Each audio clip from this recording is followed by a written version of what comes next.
our discussion for today. Ayan, so let's pray muna, Gideon.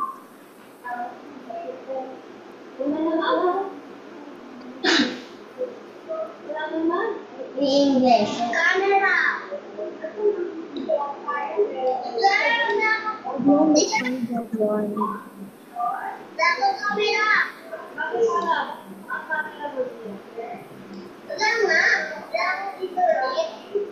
Gideon. Gideon, let's pray.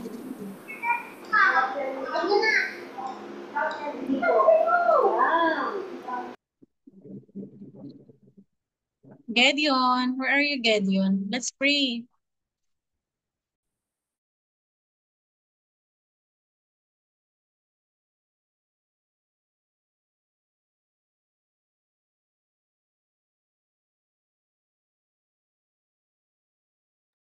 Ikaw mag-lead ng prayer, Gideon. Can you do it?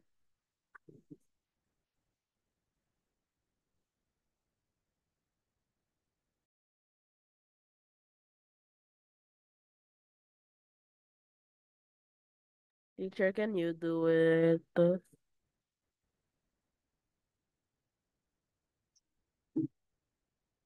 Teacher, can you do it?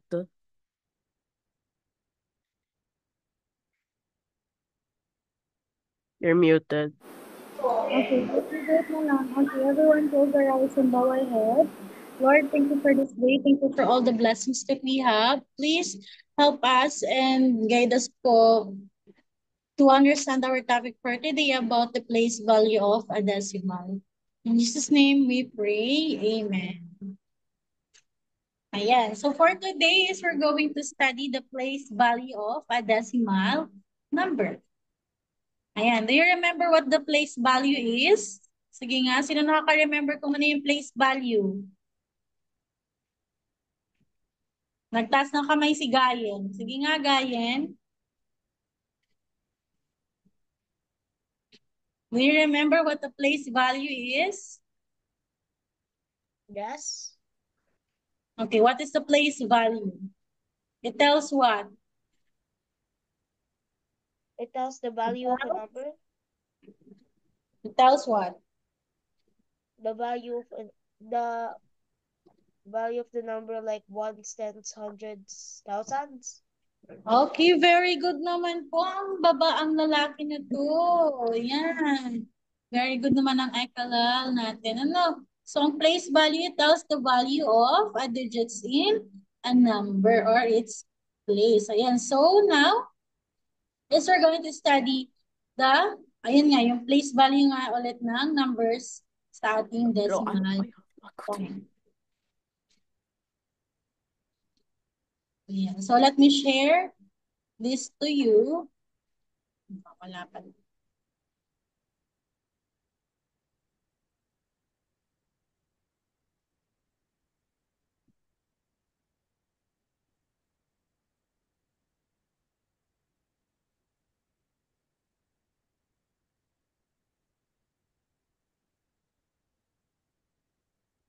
Oh, wait, I remember this. I remember this, teacher. I've learned this. We've all learned this before. Okay, remember this? I remember Okay, this already. remember we have ones, tens, hundreds, thousands, 10,000 until trillion. Remember? So here in our discussion sa decimal numbers, meron din tayong yes, Gayen.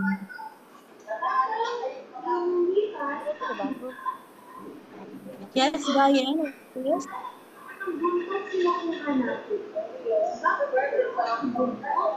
Okay. So here meron tayong sa ating after the one, we have the decimal point. Diba? This is the decimal point. And then, yung may arrow, decimal point, and then start siya sa 10, 100, 1,000, 10,000. As you can see, as you observe, we have the THs. Okay. Atong sa whole number, they don't have a THs, right? It's ones, 10. But in decimal points, we add THs. So we can differentiate the place value of this two. whole number on the left, and then decimal number on the right. Naintindihan? Gets nyo na to? It starts with tens. Okay po. Hindi siya sa 1 na start, but in tens.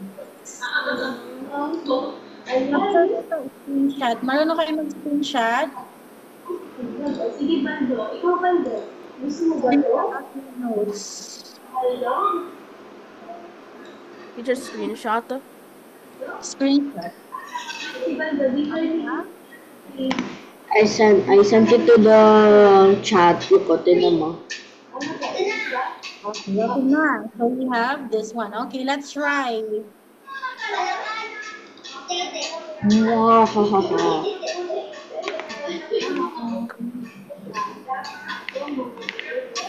Okay, ako lang ang allowed na mag-guess ha. Ako lang muna ang allowed. Yeah. Okay. Okay, for example, we have 5.678.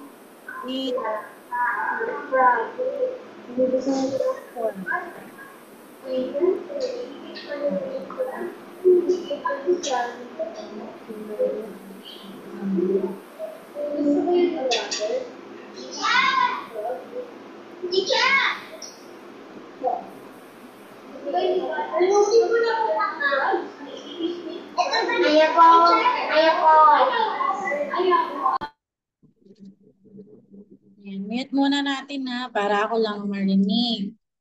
Ayan, for example, meron tayong 5.678463510. Can you tell me? Ayan, can you tell me a number in a hundreds place? Hundreds. Hundreds. Sige nga, what number is in a hundreds place? The 1. 1. What? Yes, look!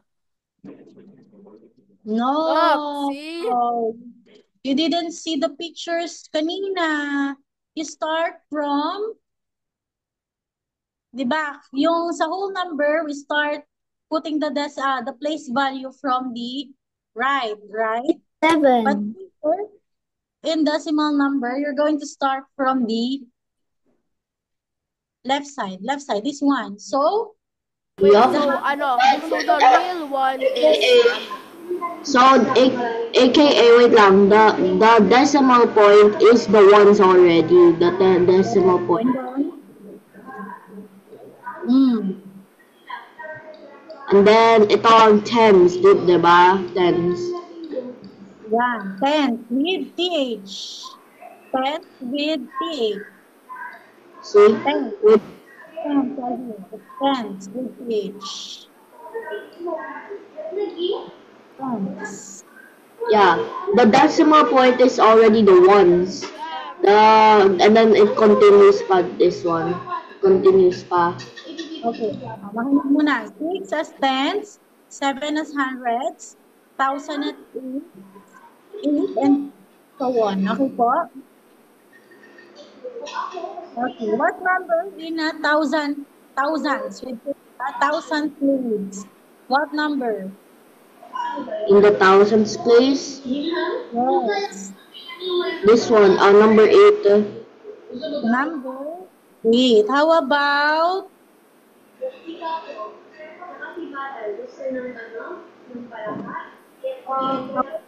the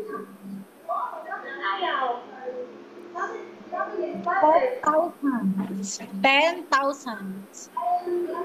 This one. The number 4. Tama. Number 4. Nagigets pa, Rian? Isabel? Yes? Ayan. So, it's like ano lang din. The whole number natin. Okay po? But it starts with tens. And on the left side. Naintindihan? So, now we take the place value of a decimal number. So now we're going to round off. Do you remember how to round off numbers? Round off numbers. Kailan na tayo mag-a-add ng 1? Kailan tayo mag-a-add ng 1? If the number is smaller or bigger than 5?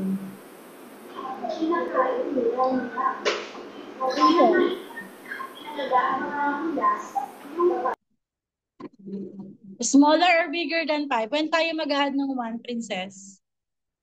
Kapag ang number ay smaller or bigger than 5?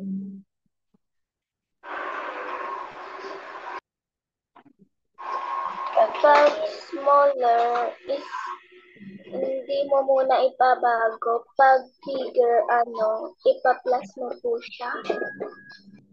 Okay, very good. Kapag bigger than 5 or equal to 5, then we're going to add 1. And then, kapag smaller than 5, then it stays the same. Okay po? Same rules lang siya with this decimal number. For example, it says here, round the decimal points to the nearest hundreds. Nearest hundreds. Ngayon, you're going to identify what is the number in a hundreds place. Okay, the number in a hundred place here is 7, right? Am I right? Yes. Okay po. And then, you're going to look at the right number, which is 8. Tama? 8 is greater than 5. So, we're going to add 1 sa 7. So, it will become 5.60. 60 what? Zaira. 5.60.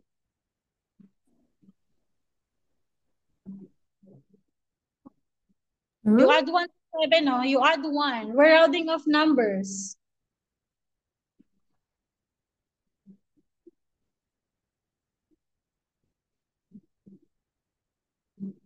$60. 61? 61, it's 7 plus 1. What's the answer? 8. It's 68. So the answer is 5.68. Gets? Wait, teacher, can you see my mouse even if I'm not using like the pencil thing?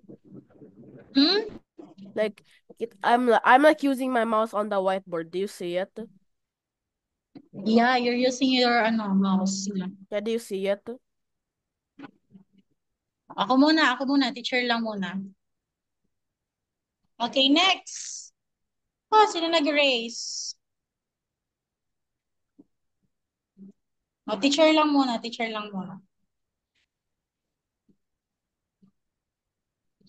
Okay, next naman. What are you doing? Teacher lang muna. Teacher lang. Okay, next. Let's round off the numbers to the nearest 10,000s. 10,000s. Okay, look at the number in a 10,000s place. What is the number in a 10,000 place? 4.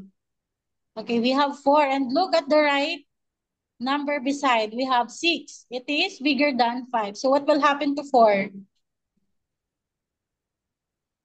Will become 5? It will become 5. So what will be the answer? It will become 5.6785.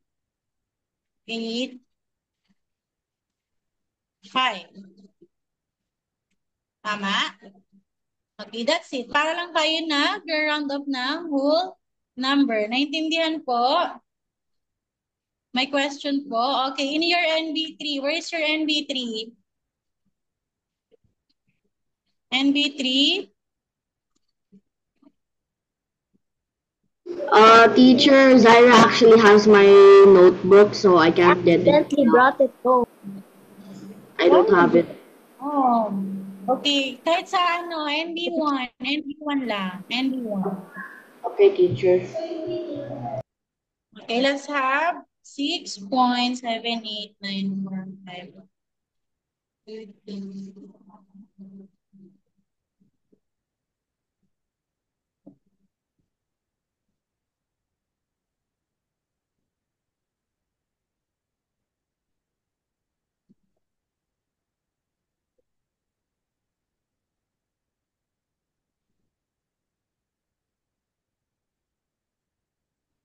Nearest.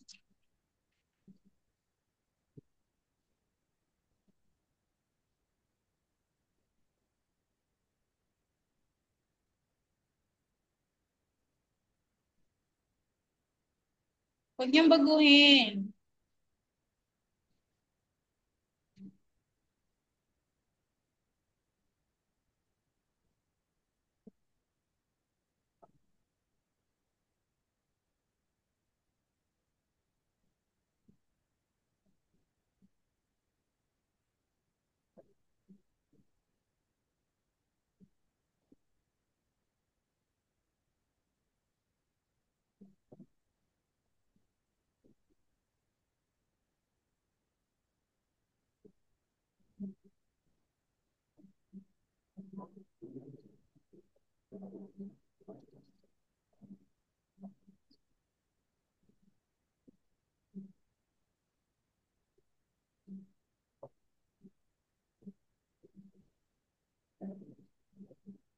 Okay, ito muna in your NV3. Okay, do it in your NV3.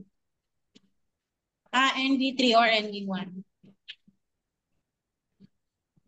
We have to identify the number into the nearest, round of the number to the nearest hundreds, nearest tens, nearest 10,000s, nearest millions. Nakakabulol. Ano gagawin natin? Ka-copy? Round off, round off.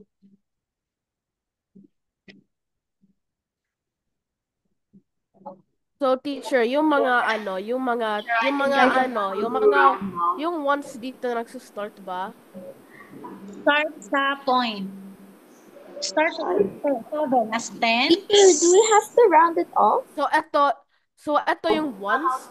Tapos sabi mo start sa dot. So, ito yung ones. This is the ones. So, tens, ito, yung 7. Opo. Yung 7. Okay. Ano ba itong line?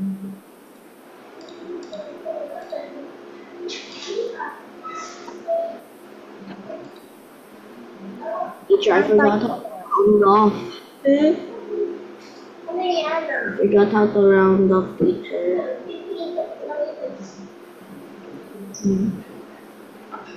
Teacher,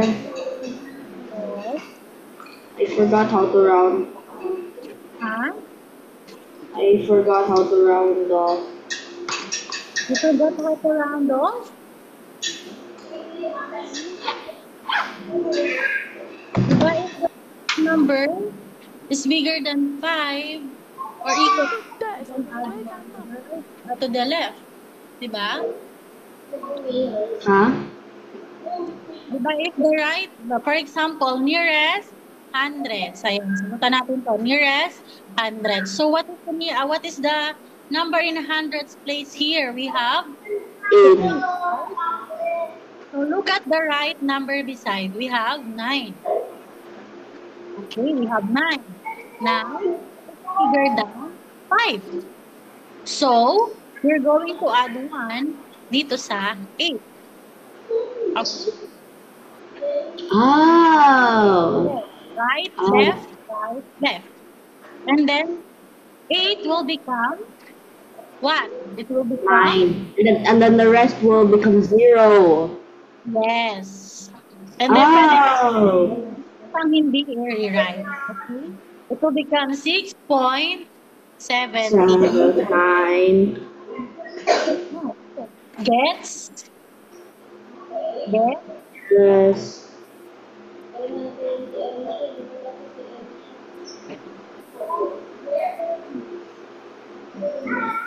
How about you, Gayen? Did you get it, Gayen? Ferdy, did you get it, Ferdy? What's the difference between yung 10 and tens? Yung 10, It is for the whole number. Okay, and then tens with the THS, it's for the number, it's for the decimal number, okay? With the THS. Yung tens, walang, di ba yung tens, TENS lang? And then yung sa decimal number, we have THS na.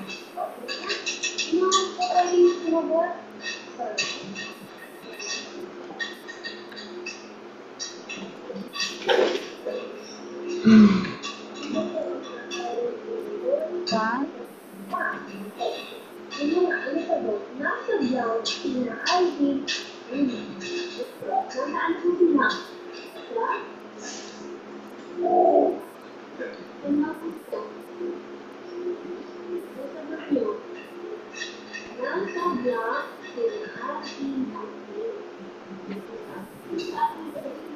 At naging 10 na lang to. 10,000. Okay. 10,000 na. Nandito, nasa lawa.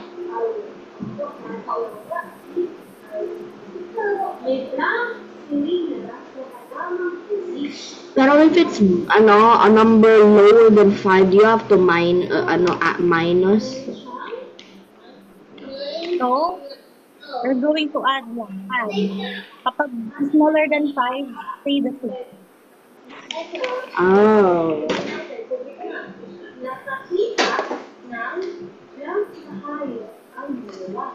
For example, 2 and 3. We're going to round off the 2. So 3 is smaller than 5. So it's to the 2.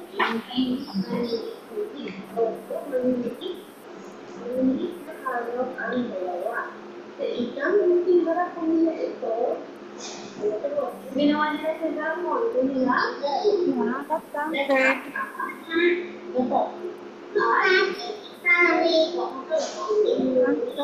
I have Done. Am done. Are you done, Isabel? Guyan Lagman. Just call Guyan Lagman now. He's now. How about you, Mr. Kamama? Hey. How about you, Mr. Tenio? Are you done? How about you, Miss Bonaobra? Are you done, Miss? Miss, are you done? Huh? Are you done, Miss? Saan Okay. dito? Dito. Sa activity natin. How about you, Miss Samaniego? Are you done? No. No, not yet. So, sa college, ganyan ang tawagan, no? Miss Valeria, are you done? Miss Tenio, Mr. Tenio, Mr. Kamama. Okay, let's answer na before we end this. Okay, nearest tens. What is the number in tens? What is the number in tens place here? We have 7, right? So, it will become what? Ezio, what is your answer? Ezio.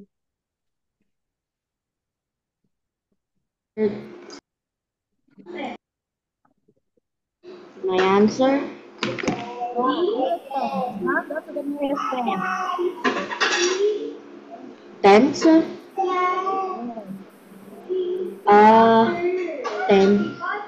I didn't do that one. I thought it said 10,000. Teacher, I have an answer. Okay, what is your answer, Zara? Is it Oh, 6.88? 6.88? 6.8 yan. 6.8. Hindi mo na kailangan i-copy yung the rest numbers. It's 6.79. Isn't it 6? Why it becomes 8? Tingnan nyo, the number in the tens place is 7. And then, the number beside the 7 is 8. Okay? 8 bigger than 5. That's why we add 1 to this number 7. So, number 7 will become 8. Okay? Good. Next, we have 10,000. Ayan, so let's identify what number is the number here. 10,000. What is the number in the 10,000 place? We have 10, 100, 1,000, 10,000, 10,000. We have the 3, right? And then what numbers beside 3? Huh? What number is beside 3? Right number. We have the number. Number What number is in the right side of 3? 4. 4. 4 is bigger than Sorry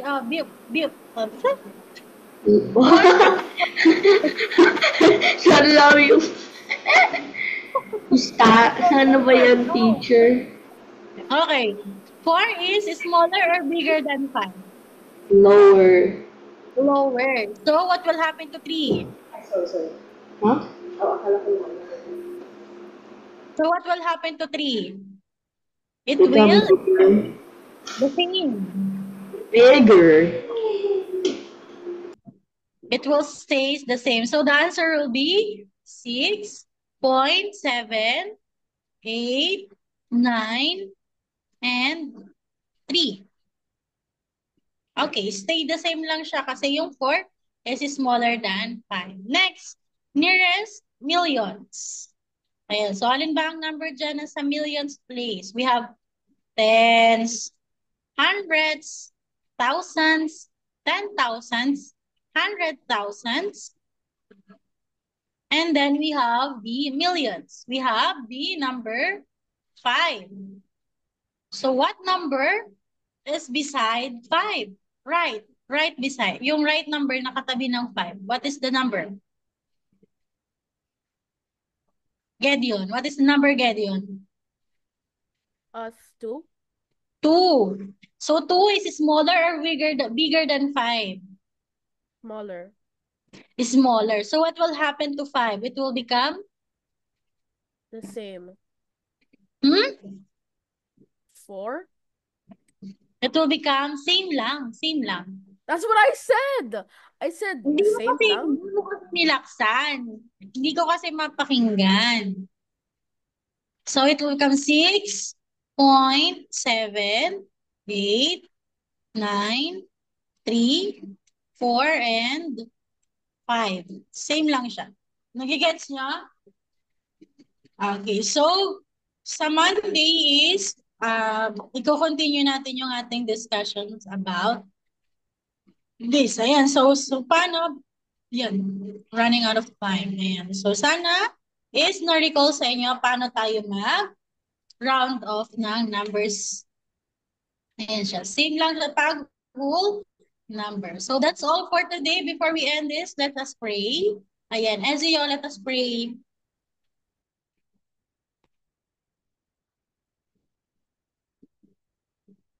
Ezio, lead the prayer.